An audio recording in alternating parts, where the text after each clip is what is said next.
Hello friends. पिछला video में हमने संख्या पद्धति के अंतर्गत सम संख्या, विषम संख्या, भाज्य, अभाज्य, परिमेय संख्या, अपरिमेय संख्या, प्राकृत संख्या, पूर्ण संख्या, इन सभी के बारे में समझा था।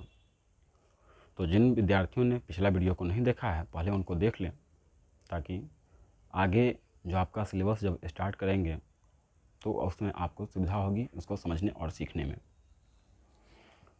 फिलहाल यदि आपने पिछला वीडियो देख लिया है तो आज की क्लास हम स्टार्ट करते हैं। आज हमारा पहला टॉपिक बनता है संख्या पद्धति के अंतर्गत ही सम अभाज्य संख्या। सम अभाज्य संख्या।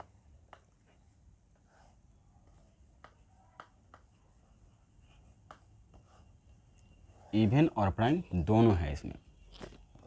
तो इसमें देखिए सीधा सा सम आप जानते हैं कि जो संख्या 2 से विभाजित हो जाता है या जिस भी संख्या के इकाई के स्थान पे 0, 2, 4, 6 या 8 इसमें से कोई भी होता था तो उसको कहते थे सम संख्या। दूसरी बात आती है अभाज्य। अभाज्य के बारे में भी आपने पढ़ा था कि जो संख्या का द्वितीय फैक्टर होता था या तो वह 1 से कटता था या अपने आप से, तो उस स्थिति में उसको कहते थे अभाज्य संख्या। यहाँ पर है सम अभाज्य, मतलब वैसी संख्या जो सम भी हो और अभाज्य भी हो, वह हो जाएगा आपका सम अभाज्य। तो सम अभाज्य का मात्र एक ही एग्जाम्पल होता है 2। 2 एक ऐसी संख्या है जो इवन भी है, मतलब सम भी है और अभाज्य भी है। इसके अलावा कोई भी ऐसा सम संख्या नहीं है, इसके अलावा कोई भी ऐसा संख्या नहीं है जो सम भी हो जाए और अभाज्य भी हो, क्योंकि हम 2 से बड़ा कोई भी सम संख्या लेंगे तो वह सब संख्या जो है सो 2 से जरूर विभाजित हो जाएगी। अर्थात सम अभाज्य संख्या का एकमात्र उदाहरण है 2। ओके, नेक्स्ट है हमारा सह अभाज्य संख्या। सह अभाज्य संख्या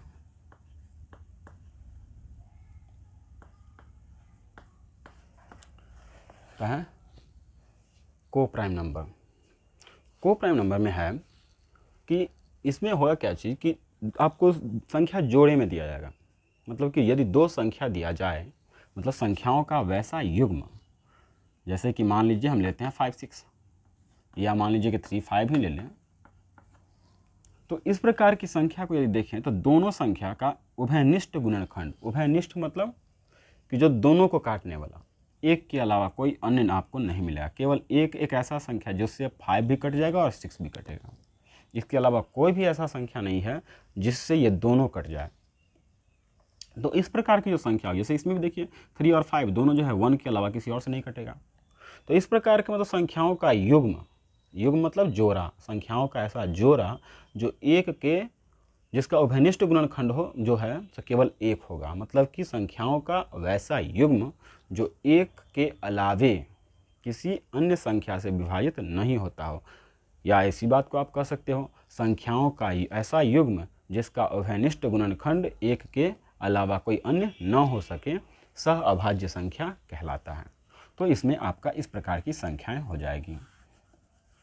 ठीक है, नेक्स्ट हमारा बनता है, आप इसमें समझते हैं नेक्स्ट अगला हम पूर्णांक को।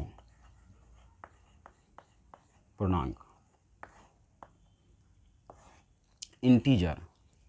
इंटीजर में क्या है कि इसमें जो है सो आपका प्राकृत संख्या होगा, प्राकृत, इसी के साथ इसमें हो जाएगा ऋणात्मक प्राकृत, ऋणात्मक प्राकृत, और इसी के साथ हो जाएगा शून्य। मतलब ये तीनों मिल करके कहलाएगा आपका पूर्णांक। मतलब सीधा सा परिभाषित तौर पे कह सकते हैं प्राकृत संख्या, ऋणात्मक प्राकृत संख्या के साथ शून्य के सम्मिलित रूप को, सम को मिला लिया जाए तो ये पूरा मिल करके होता है आपका पूर्णांक। जैसे में हम देखते हैं इसको समझने के लिए, यदि इस बात को हम समझें तो देखिए 0, 1, 2, 3, 4, 5 इस प्रकार से इसको कहते हैं संख्या रेखा है। ये -1, -2, -3, -4, -5 इस प्रकार से बढ़ते हुए। ये आपका नंबर लाइन है, संख्या रेखा। इस पर यदि हम ध्यान दें, ये 0 है, फिर 1 2 3 4 5 इस प्रकार से बढ़ते हुए प्राकृत संख्या, और इधर में -1 -2 -3 इस प्रकार से ऋणात्मक प्राकृत संख्या। तो इन संख्या जो आपको इस पर दिख रहा है, इन्हीं को हम कहते हैं पूर्णांक। पूर्णांक में एक बात समझने की बात यह है कि इसको इस प्रकार से इसमें सिस्टमेटिक डाला गया है कि यदि आप लेफ्ट से राइट मतलब बायां से दायां तरफ में यदि जाओगे तो इसमें सारा का सारा बढ़ते क्रम में है, इंक्रीजिंग ऑर्डर में है, बढ़ते क्रम में। और यदि आप उधर से इधर की ओर आओ तो ये है आपका डिक्रीजिंग ऑर्डर मतलब घटते क्रम में। इससे हम ये समझते हैं कि एक बात यहाँ पे समझने वाली बात क्या है, सो देखिए 0 से बड़ा जैसे 1 है, 1 से बड़ा 2 है, 2 से बड़ा 3 है, 3 से बड़ा 4 है। वैसे ही हम इधर की ओर आएंगे तो घटेगा, 2 से छोटा 1, 1 से छोटा 0, 0 से छोटा -1। यहाँ से आप समझ सकते हैं क्या होता है कि हाँ, यदि हम दो संख्या यदि पॉजिटिव में ले लें जैसे कि 5 7, तो संख्यात्मक रूप से यदि इसको ध्यान दें तो दोनों का साइन पॉजिटिव है। तो पॉजिटिव है तो इस स्थिति में जो संख्यात्मक रूप से बड़ा है वो संख्या होगी बड़ी। इस बात को ध्यान रखें, तो इसको ध्यान में रखिए सीधा। ये सिंबल कैसे करते हैं, देखिए इधर का मुंह बड़ा है, इधर से यदि कोई आदमी खाएगा, यदि मान के चलिए तो इधर से इसके मुंह में ज़्यादा जाएगा, ज़्यादा खाएगा, मतलब ज़्यादा खाएगा तो इधर वाला बड़ा हो गया। और इधर से यदि खाएगा तो थोड़ा थोड़ा खाएगा, या हो सकता है खाने में बने ही नहीं, तो इधर वाला होता है छोटा। इधर से ज़्यादा खा सकता है तो इधर का बड़का है, तो इधर वाला हो गया बड़ा। अर्थात यहाँ पे हम कहें तो 5 इज लेस देन 5 कम है 7 से, ठीक है। वैसे ही यदि मान के लिए कि इधर ऐसे रहता तो इधर वाला होता बड़ा, उधर वाला होता छोटा। ऐसी के साथ यदि इक्वल लग जाए तो होता बड़ा या बराबर, बड़ा या बराबर। ऐसे है तो छोटा, इसमें इक्वल लगा तो छोटा या बराबर, तो हो जाए लेस देन, ये हुआ लेस देन, ये हो गया लेस इक्वल, ये हो गया ग्रेटर देन, ये हो गया ऐसे ग्रेटर देन, और ये हो जाएगा ग्रेटर इक्वल। तो इस प्रकार से इस सिंबल को हम समझ सकते हैं। अब देखते हैं, यहाँ पे हमने कहा कि मान लीजिए दो अंक हमने लिया 5 और 7, तो संख्यात्मक रूप से क्या चीज़ है, 7 बड़ा है, तो 7 इज ग्रेटर देन 5 या 5 इज लेस देन 7। दूसरी बात, यदि मान के चलिए कि हम एक संख्या लेते हैं पॉजिटिव और एक संख्या लेते हैं निगेटिव, तो यहाँ पे फिर से आप ध्यान दीजिए 5 किधर है, इधर के तरफ में, राइट साइड में। -7 कहाँ है, लेफ्ट साइड में, इधर के तरफ में। अर्थात हमने क्या कहा था, इधर की ओर आएंगे तो घटेगा, तो 5 होगा बड़ा, 7 हो जाएगा छोटा। अर्थात ये -7 है सो छोटा है, 5 जो है सो बड़ा है। तो इस बात को ध्यान रखिएगा कि यदि एगो संख्या पॉजिटिव ले और दूसरा संख्या निगेटिव ले तो पॉजिटिव वाला जो है सो हमेशा बड़ा होगा। भले ही निगेटिव में 1 करोड़ भी रहे, भले ही निगेटिव में हम 1000 भी ले लें, 10,000 भी ले लें निगेटिव में, और पॉजिटिव में यदि खाली हम 0 भी ले लेते हैं तो भी 0 बड़ा होगा। अब तीसरी बात समझते हैं, यदि मान के चलिए कि हम दोनों संख्या निगेटिव ले लें, -7 -3 मान के -7 लेते हैं, -2 लेते हैं, तो हम दोनों संख्या ऋणात्मक ले रहे हैं, तो देखिए -2 आ जाएगा इधर की तरफ में पहले, और -7 आएगा बाद में, और पीछे चला आएगा, और पीछे जाते हैं तो घटते क्रम होता है। तो इसका मतलब कि -7 छोटा है, -7 छोटा है। तो इस बात को यहाँ पे समझने वाली बात क्या है, इसमें समझने वाली बात यह है कि यदि दोनों संख्याएं ऋणात्मक हो तो संख्यात्मक रूप से, यहाँ पे संख्यात्मक रूप से 7 है, जो बड़ा होगा, संख्यात्मक रूप से जो बड़ा होगा वो संख्याएं छोटी होगी, और जो संख्यात्मक रूप से छोटा होगा वो संख्या बड़ी हो जाएगी। तो इस प्रकार से हम इसको समझ सकते हैं पूर्णांक को, ठीक है। इसका और भी डिटेल से हम समझेंगे आगे के जब बेसिक जब हम क्लास करेंगे उस समय में। फिलहाल अभी हम समझ रहे हैं पूर्णांक क्या है, तो पूर्णांक में इन बातों को आप थोड़ा सा ध्यान में रखिएगा। आगे चलते हैं, वास्तविक संख्या मिटाते हैं इसको।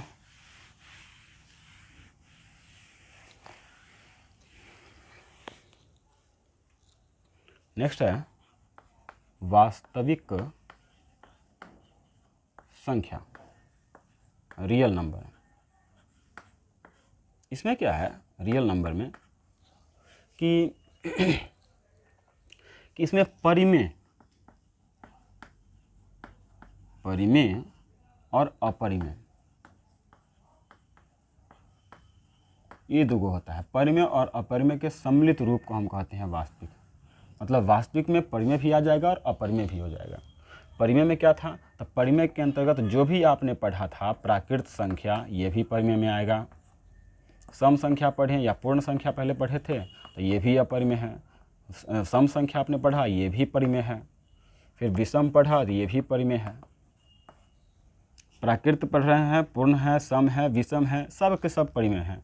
इसके बाद आपने पढ़ा था जिसको PYQ के रूप में लिख सकते हैं, वो भी परिमेय है। तो परिमेय क्या होता है ये हम पीछे ऐसे पढ़ा चुके हैं। अपरिमेय क्या है वो भी पढ़ा चुके हैं। यदि आप पीछे वाला देख लें तो आपको आसानी से समझ में आ जाएगा। तो परिमेय में ये सारी की सारी संख्याएं परिमेय में होती है। अपरिमेय में कौन होता था, तो अपरिमेय में इसमें है कि भाज्य अभाज्य सब आ जाता था। भाज्य अभाज्य ये सारा का सारा संख्या इसमें परिमेय में आता है। अपरिमेय में क्या था, तो अपरिमेय दो टाइप का आपको मिला होगा कि रूट के अंदर में पूर्ण वर्ग नहीं होना चाहिए। पूर्ण वर्ग कहने का मतलब कि 1 नहीं होना चाहिए, या कि 4 नहीं होना चाहिए, या √9 नहीं होना चाहिए, √16 नहीं होना चाहिए, इस टाइप की संख्या नहीं होना चाहिए। ये सारा का सारा परिमेय ही है, तो ये सब नहीं होना चाहिए। इसमें क्या होना चाहिए था, पूर्ण वर्ग न हो। पूर्ण वर्ग न हो मतलब कि √2 अपरिमेय है, √3 अपरिमेय है, √5 अपरिमेय है, √7 अपरिमेय है। ये सारा का सारा अपरिमेय होगा। ये है अपरिमेय में। या इस प्रकार से हो कि हम यदि पॉइंट के बाद देखें तो यह रुकने का नाम ही न ले, मतलब इस प्रकार से हो कि ये बढ़ते चल जाए। ठीक है, अनवसानी दशमलव। तो इस प्रकार से यदि बढ़ते चल जाएगा तो इसको हम कहेंगे अपरिमेय। तो ये दो प्रकार की संख्याएं होती है अपरिमेय में। तो इसके अलावा जो भी आपको दिख रहा है वो सब होता है परिमेय में। ठीक है, तो वास्तविक में आपका मेनली यही दो पार्ट है समझना है, परिमेय और अपरिमेय के सम्मिलित रूप को हम कहेंगे वास्तविक। परिमेय में जितना भी हम पढ़ते हैं जिसको आप PYQ के रूप में आप लिख सकते हैं, जैसे कोई भी संख्या हम ले लें परिमेय में तो जिसको हम PYQ के रूप में लिख सकें तो हो जाएगा परिमेय, और जिसको हम नहीं लिख सकते अर्थात √3 √5 ये सब टाइप का, तो ये सब हो जाता था अपरिमेय में। और तो इन सभी संख्या ये सारी की सारी होता है वास्तविक में। तो कौन सी संख्या वास्तविक नहीं है, ये भी एक सवाल उठता है। तो देखते हैं इसमें कौन सी संख्या वास्तविक नहीं होगी।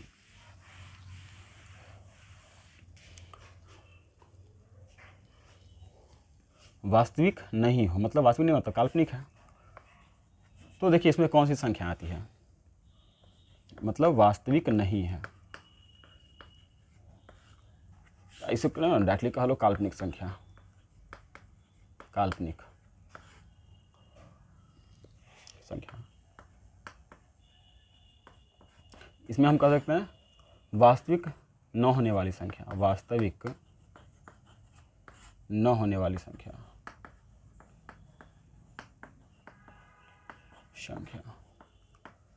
इसमें कौन सी प्रकार की संख्या आती है सो समझ लेते हैं। देखिए यदि इसमें हम देखें कि कोई संख्या ऐसा दे दे कि रूट में ऋणात्मक है, जैसे कि रूट में -5 दे दे, ठीक है, या रूट के अंदर में ऋणात्मक कोई भी संख्या देता है, -√2 है या -√7 है, इस टाइप का रूट में यदि माइनस ऋणात्मक संख्या दे रहा है तो समझिए कि ये संख्या वास्तविक नहीं है। इसको कैसे सूचित करते हैं, तो देखो इसको यदि हम कहें तो ये तो आपका काल्पनिक में आ जाएगा, अर्थात ये सब वास्तविक नहीं है। अब इसमें हम समझते हैं कि इसको हम किस प्रकार से शो करते हैं। तो यदि आप 11th क्लास का यदि देखिएगा, मतलब आगे चल करके आपको सीखने के लिए मिलेगा कि ये जैसे कि मान लीजिए कि √5 लिखा हुआ है ऋणात्मक में, तो इसको हम लिख सकते हैं √5 इंटू √-1, और √5 हो जाएगा और ये -1 है, ये बन जाएगा I। तो इस प्रकार की जो संख्या होती है इसको हम कहते हैं सम्मिश्र संख्या। सम्मिश्र संख्या, जिसको हम सूचित करेंगे Z से। ठीक है, तो ये होता है सम्मिश्र संख्या में। और भी संख्या एक तो है जो वास्तविक नहीं होता है, जैसे मैं मान के चलिए कोई संख्या के बट्टा में यदि 0 लग जाए तो ये संख्या वास्तविक नहीं है, ये इन्फिनिटिव है, अनंत है, अनंत। ठीक है, इसको कहता है इन्फिनिटिव। इस प्रकार की संख्या जिसमें 0 से भाग दे रहे हैं, तो 0 से भाग दें तो बहुत बड़ा अंक हो जाएगा, कितना, तो कोई अंत नहीं है, तो ये हो जाता है इस प्रकार की संख्या जो कि मतलब ये इस प्रकार का और इस प्रकार की, ये जो दो प्रकार का जो संख्या होता है ये वास्तविक में नहीं आता है। इसके अलावा जितना भी संख्या पढ़ते हैं वो सब के सब वास्तविक में आता है।